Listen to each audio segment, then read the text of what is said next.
Julie Erb-Alvarez is an epidemiologist whose important work in public health has taken her around the globe.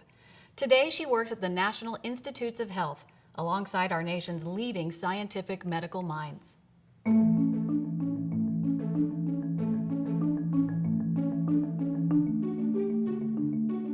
My name's Julie Erb-Alvarez, and I am a member of the Cherokee Nation.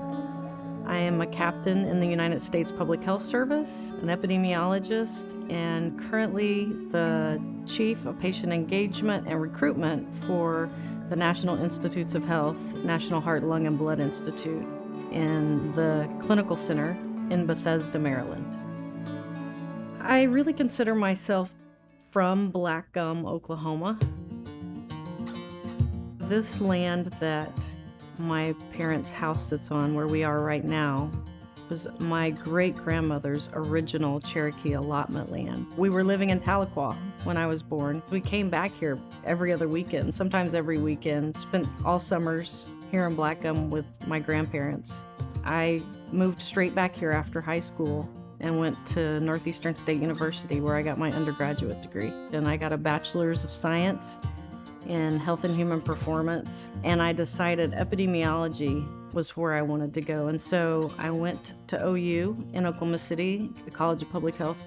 And so after I got my master's degree, I landed a position with the Cherokee Nation Health Services as a public health educator for their cancer program. And so one day I was sitting in Atlanta at a grantee meeting for the breast and cervical cancer programs. And I was hanging out with my friend Yora DeMay, who was the director of the Republic of Palau cancer programs. Palau is a really long ways away. It is a set of over 400 islands in the western central part of the Pacific Ocean. And she said, you know, we really need an epidemiologist in Palau. We haven't had one in years. And I said, I have a degree in epidemiology. And she said, you should come to Palau, I'll hire you. And I said, well, okay. And that fall, I was able to go over and visit to see if I really knew what I was getting into. And it truly is like being on another planet. It takes really a long time to get there, and you're in the middle of the Pacific Ocean, where there's only 20,000 people. And it was my first position as an epidemiologist, and it was jumping in with, in both feet. We had such a great public health system set up there. I worked specifically with the Bureau of Public Health. I got to work out of the hospital there, Palau National Hospital. Just had an incredible experience for 2 years. My husband and I got married while we were over there. We got married in the Bibe. It's a meeting house, traditional meeting house that's behind the hospital. And the president of Palau showed up, President Remingusau, and he married us. And I was in traditional grass skirt and traditional money bead, my hair up with flowers, and we got married right there behind the hospital on Palauan Independence Day, and they put it in the newspaper. Julie's work was an important part of our public health system. Julie made more than just the contribution of a professional epidemiologist, but really assisted our whole public health system.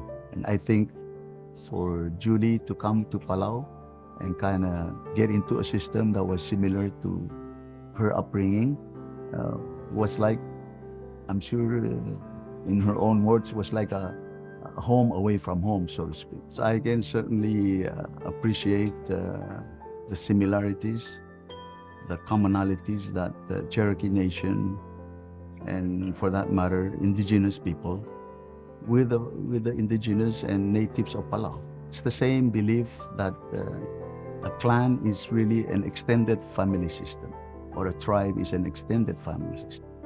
It's that kind of attitude that is really needed when you look at these international epidemics and the challenges. After my 2 years working in Palau, We moved back at the very end of 2005, and Lily Mae Alvarez was born November 24th, 2006. She's just finished her first year of high school, and she is a delight. Just is so smart. We're very proud of her. One of my hobbies is scuba diving. It's really my passion. I love scuba diving. It, to me, is the most incredible thing to do in the world. You get to be in a whole different world with something amazing everywhere you look. I got certified in about 2000. And since then, of course, we moved to Palau and went diving to, some of the greatest diving in the world, sharks on every dive. Our daughter, she loves diving. We're gonna go to Palau and take her with us, and she's gonna actually get to see Palau underwater and above the surface. She loves it. She's a great diver. She's a better diver than I am. So the U.S. Public Health Service is one of the 8 uniformed services in the United States, and we're led by the U.S. Surgeon General and Assistant Secretary for Health. We are about 6,000 strong, our service. We're all commissioned officers, so they call us the Commission Corps of the U.S. Public Health Service. In 2010, I put the uniform on. It was one of the greatest days of my life. We're not an armed service, but we're uniformed service, and we abide by the same standards, ranks, military courtesies. In 2014, Ebola hit. This was the largest outbreak of Ebola in the world in history. We helped establish this. Basically was an Ebola treatment unit in army tents. I was over in Liberia for a couple of months. I was part of a 75-person team that cared for healthcare workers that were suspected or known to be infected with Ebola. In 2017, a couple of years after we got back from our deployment in Africa, I moved to Bethesda, or actually to Durwood, Maryland, and started working in Bethesda, Maryland at the National Institutes of Health. I support all of the research that happens in the Heart, Lung, and Blood Institute intramural clinical trials. We have some of the world's leading scientists and specialists in mostly rare diseases and conditions. If it's done at the NIH, it's cutting-edge research. That's where Dr. Fauci is. That's where the Moderna vaccine was created for COVID. One of the reasons that I wanted to go there and decided to go there is because we have such a disparity in Native people being involved in clinical research. We are underrepresented. I think it's really important to ensure that we have diversity in our clinical trials. I went to a Christmas party, and it was actually January of 2020, and Dr. Childs, who's now an admiral, my boss, was at this party. He and I had been following very closely, as a lot of public health service officers, what was happening in Wuhan, China, and this new virus that was being reported.